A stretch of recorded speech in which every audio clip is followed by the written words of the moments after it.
Hello, and welcome to the 15th episode of Let's Learn Blades in the Dark. In this episode, we will discuss entanglements.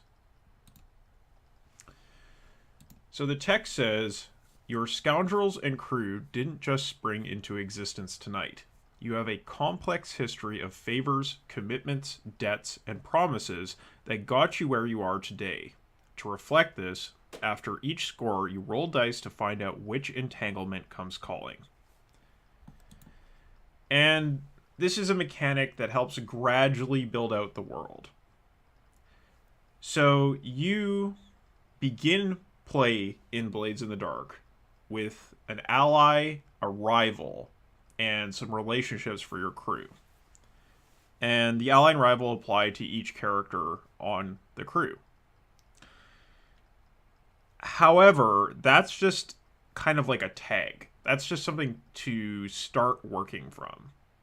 Obviously, if you have a faction related to your crew, then they have a tier that helps add a little bit of mechanical depth to their existence in the game fiction. However, it's just somewhere to start. And this is something you can also see in the way that the setting for Blades in the Dark, the Duskfall setting, is written. It's very brief. It just gives you a little point form description, almost, of the different parts of the city and what is in them. It's just there to evoke the setting, to get your imagination going. And once the game starts going and the mechanics become dynamics, then the world starts to come to life. And one of the ways that this happens is when you make the Entanglement Roll.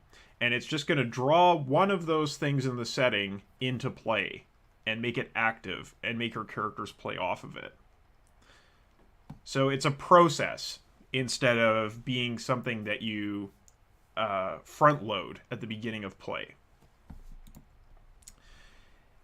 And this is an important point related to maybe a tentative idea I have about the way that Blades works. I think that Blades is a game driven primarily by relationships, not beliefs. There is a belief mechanic in the game. However, I think it is probably the weakest part of the design of Blades. And really, the play narrative is driven, of course, by the action of the game. This is an action game. You mainly make action rolls. But the way the action becomes meaningful, aside from playing out vices, is mainly by creating relationships between characters and seeing how they are driven to stress and conflict. It's not about introspection. It's not about finding out what characters believe and what they will do to fight for their beliefs. It's not like Burning Wheel, right? Even though there is a belief mechanic, it's very, very half-baked. It's under-supported. But what is supported is creating this entanglement of character relationships and driving it towards conflict. And that's what this mechanic helps do. So to continue, each entanglement dictates a type of actor and an action related to the crew. So the different types of entanglements are blue coat threats, right? The type of actor is the blue coat, and the threat is something that might eventually lead to characters being arrested or beaten. Eventually or immediately, for that matter. Could also be an allied, neutral, or rival faction event. It's not necessarily like you just go to war. There's different types of events that can play out here. But the important thing is to draw the crew into some kind of movement in the faction game. And we also have supernatural threats. So ghosts or demons, they can be brought into play as well. Even if your crew is not primarily about the supernatural, the supernatural is a fundamental aspect of what kind of place Duskfall is. And so even a crew that isn't interested in that aspect of play very much can still get hit with a supernatural threat, and they may find themselves not very well equipped to deal with it. And they may need to reach out to a different faction who is better equipped to deal with it in order to address the threat. So, entanglements are dictated by the Entanglement Roll. Of course, as we're used to, it's a kind of fortune roll. And it happens after payoff and heat have been determined. Things we've just been talking about. So the first step of the Entanglement Roll is to find the column that matches the crew's current heat level on page 150, or on the SRD. It's the heat level, not the wanted level, because these both come into play here. Next, the GM rolls XD6 equal to the crew's wanted level. So if the crew's wanted level is 2, you roll 2d6. So 1, you roll 1d6, and so on. Up to maximum, I suppose, of 4d6. If the wanted level is 0, you roll 2d6 and take the lowest result. And higher results generally result in, more severe outcomes, more severe entanglements. So having that 0 wanted level and taking the lowest result is going to get you the least severe possible entanglement. And this can be done in the open or hidden from players. It's important to note that the entanglement roll is done by the GM. This is not a player-facing roll. This is a GM-facing roll. So it is the GM's choice or the group's choice whether you want to play in such a way that the players know instantly what kind of entanglement has been rolled up. If you want to hide it and spring it on the players, you can do that. If you want to play in more sort of like writer's room type game where the players, in addition to the GM, are kind of managing the divide between the player and the character in the fiction, you can absolutely do that and just do it out in the open as well. The GM brings the entanglement into play immediately or holds it until a later point in downtime. So you can either just say, oh, you made the entanglement roll, blue coats are coming after you. Or you can wait for a character to go deal with their vice, right? Indulge their vice, try to get their stress down. And as they're leaving the gambling den, the blue coats come calling, right? You have it as a card that you can play at some point in the downtime phase. Next, let's just talk about how you can play the entanglement. When an entanglement comes into play, describe the situation after the entanglement has manifested. After.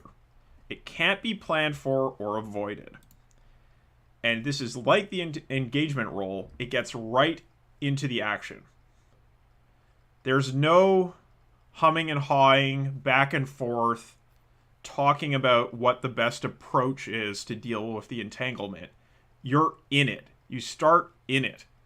So I recently had the opportunity to play World of Shadows, which is a hack of Dungeon World for play with Shadowrun settings.